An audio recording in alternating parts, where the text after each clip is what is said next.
Video number 7 और question number 6 हमारे सामने है। Where do you see yourself in 5 years? कि आप अपने आप को अगले 5 साल में कहाँ देखते हो? दोस्तों, ये क्वेश्चन ज्यादातर जगह पर नहीं पूछा जाता। अच्छी कंपनियों में ही पूछा जाता है। अगर आपका इंटरव्यू एक अच्छी एमएनसी में होने वाला है, जो स्टार्टिंग से बड़े पैमाने की कंपनी है, अच्छी वेल रेपुटेड कंपनी है, तो ये क्वेश्चन बहुत यूजुअली पूछा जाता है, क्योंकि उस कंपनी में ये इंटेंट होता है कि अगर आप हमारी कंपनी में आ रहे हैं तो हम एक्सपेक्ट करते हैं कि आप काफी साल यहाँ पर काम करें। सो इसलिए वो कंपनी आपसे पूछती है कि भाई आप अपने आप को अगले 5 साल में कहाँ देखना चाहते हो। सो इंटरव्यूअर आज this question to test and applicants forward planning. जो आपका इंटरव्यूअर होता है वो ये चेक करता है कि आपकी अपनी जो प्लानिंग है, अपनी काम को लेकर, अपनी कंपनी को लेकर, अपनी जॉब को लेकर, वो क्या है। क्या आप कंपनी के लिए लॉयल होने वाले हो? क्या आप लंबे टाइम तक यहाँ पर काम करने वाले हो? Although it may be difficult to answer this question as a fresher. Fresher के लिए थोड़ा सा मुश्किल होता है, क्योंकि उसको कुछ आइडिया नहीं होता है कंपनी कैसी है, क्या कंपनी में फिट हो पाऊंगा, क्या मैं कंपनी के वर्क कल्चर को समझ पाऊंगा। बहुत सारे क्वेश्चन दिमाग में होते हैं।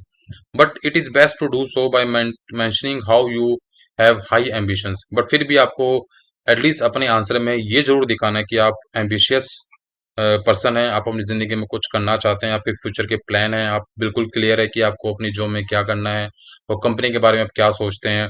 तो ये सारी चीजें आपको अपने करियर में आपकी सक्सेस को अचीव करने में काफी हेल्प करती हैं। तो आपको यहाँ पर अपने आप को ऑलरेडी प्री प्लान करके रखना है कि जब मुझसे ये क्वेश्चन पूछा जाएगा, एज ए फ्रेशर भी मैं अपने आप को एम्बिशियस दिखाऊंगा कि मैं I am very ambitious person, और मेरा प्लान है कि मैं एटलीस्ट अपनी पहली ऑर्गेनाइजेशन में कम से कम 4 से 5 साल पूरे करूं, अच्छे मैनेजमेंट लेवल तक जाऊं और उस कंपनी में ज़्यादा से ज़्यादा कंट्रीब्यूट कर सकूं।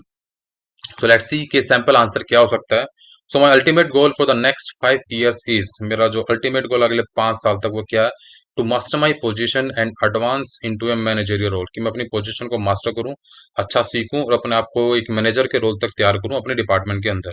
सो I was drawn to the personalise training approach, कि मैं अपने आप को पर्सनलाइज ट्रेनिंग पे रखूंगा, एक अच्छे अप्रोच पे रखूंगा जो कंपनी मुझे देगी उसकी वेबसाइट के थ्रू या उसके लर्निंग मैनेजमेंट के थ्रू, क्योंकि कंपनी बहुत सारी ट्रेनिंग्स कराती रहती है। And I truly believe this approach of training, कि जब जब मुझे ट्रेनिंग मिलेगी will allow me to learn new skill, कि मैं नई स्किल सीखूंगा and I grow within this position, कि मैं इस पोजीशन में अपने आप को और ग्रो करूंगा।